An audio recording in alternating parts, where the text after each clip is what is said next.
A Bassano del Grappa, alla libreria La Bassanese, si è svolto un nuovo appuntamento della rassegna L'Aperilibro, che unisce la presentazione di un libro all'aperitivo offerto dalla libreria. Questa volta protagonista è stato lo scrittore bassanese Mario Giuseppe Sabbadin, che ha presentato il suo nuovo racconto Sofia, le stelle di Albiorum. No, è la continuazione del primo libro, La leggenda del bambino del popolo lucertola. È la storia di una ragazza che, incuriosita da questa leggenda, comincia un viaggio alla ricerca appunto di notizie circa il popolo lucertola.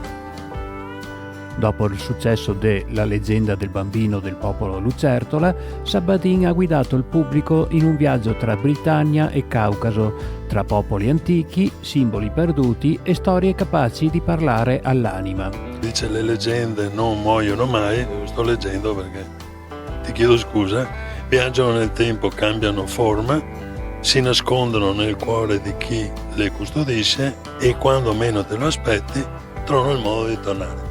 Perché se guardiamo bene da millenni e millenni, ogni popolo ha bisogno della leggenda. Cambiano solo le parole, però le leggende rimangono le stesse e quindi tornano inevitabilmente sotto altra forma, però ritornano.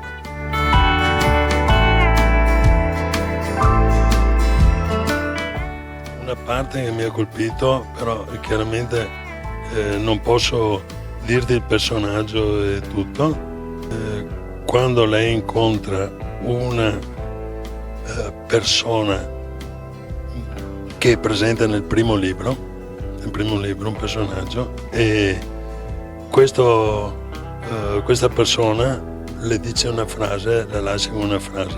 Sofia, che appunto Sofia è il personaggio di questo secondo libro, la vita è come un grande libro. Alcuni capitoli sono pieni di gioia, altri di dolore, ma tutti sono importanti.